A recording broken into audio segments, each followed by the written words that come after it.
All right, so I'm Dan Lawrence. I'm the CEO of Foreman. Today we're going to be talking a little bit about energy prices being high and how you can manage that to stay profitable through the halvening, stay profitable through market volatility. We're going to be talking a lot about LZ West in ERCOT, one of the most volatile markets out there, and we'll talk about some ways how you can manage it and navigate it on your own. So our company's Foreman. What we are, we're the industry standard mining management software. Traditionally, we started off probably back in 2017. I was a small-scale hobby miner. Our mine was about an hour away from where I lived. I got tired of hopping in the car, driving up there, rebooting the machines, driving all the way back home. You do that a couple times where you drive all the way up, fix it, drive back home, it goes offline again. You got to turn back around, another hour drive back up. You do that twice, then you realize I'm not going to do that anymore. So we built some software to help automate that.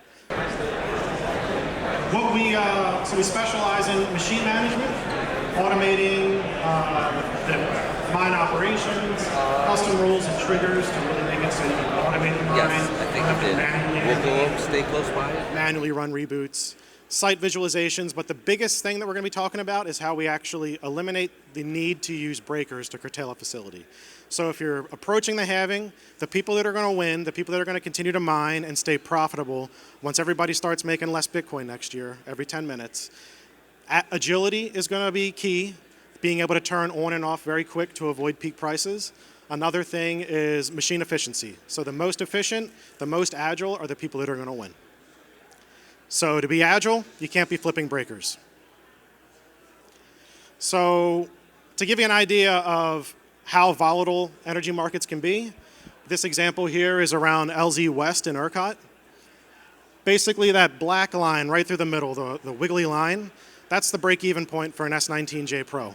So if you look on the left, it's a little $300. On the right, we're getting close to maybe $80, $90 a megawatt hour. So over time, hash rate goes up, machines start to make a little less, so the line's trending down.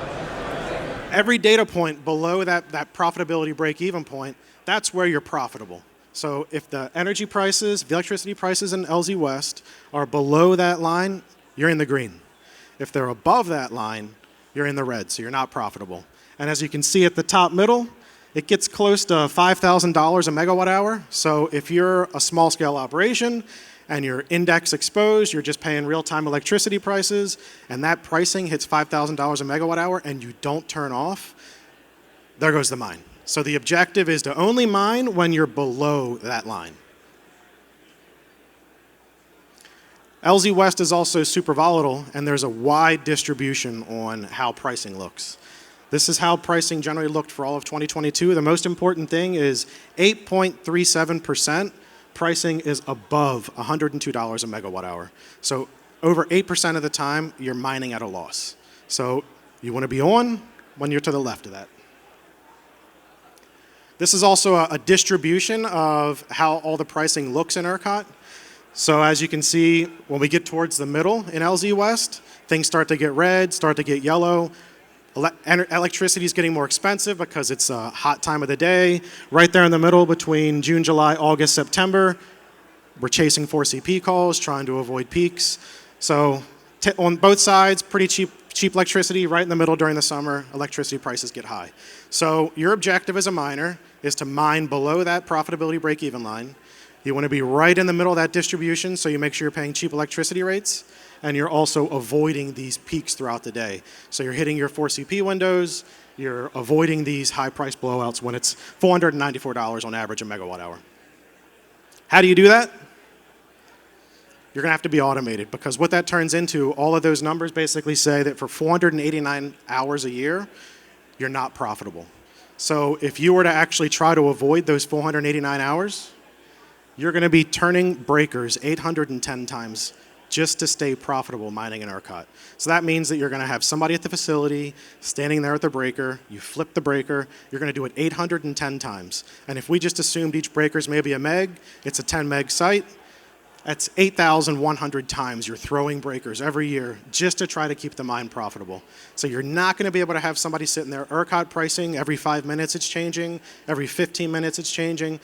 It's going to need to be fully automated, so you're not going to be able to do a breaker flip. That's what we specialize in at Foreman. We are automation software to help you maximize your profitability, so you're eliminating that manual intervention, so you don't have to have somebody at the facility turning breakers on and off every 5 minutes. We also auto-calculate your real-time strike price. So that strike price, that's where you're profitable. That's where you're making money. If the pricing is below that, you're in the green. A lot of things happen that change that. Network difficulty adjusts, ordinals, inscriptions on the blockchain, transaction fees go through the roof. Your strike price changes constantly, so you need to have something that's constantly adjusting it. If you set it once and forget it, you're going to leave a lot of revenue on the table. So we automate all this. We automate the price avoidance. We automatically calculate your strike price. As an example, on June 20th, we actually saved our customers about $3.7 million just avoiding high electricity prices during one of the hottest days in ERCOT by just turning them off and turning them on when it made sense. We do all this price avoidance in pretty much every market out there, every ISO. We also do automated demand response as well.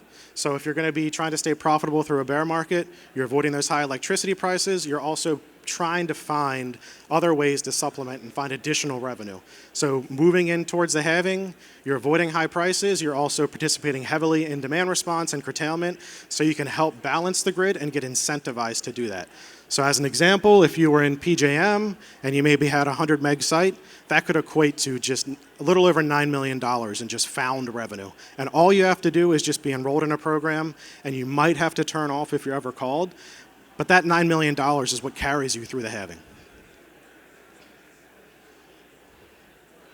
That's pretty much all I had. Try to keep it short. I don't know if we're doing questions. I can answer any questions if anybody has anything. I see a hand. Anybody? We're all good? All right. So, yep, that's it.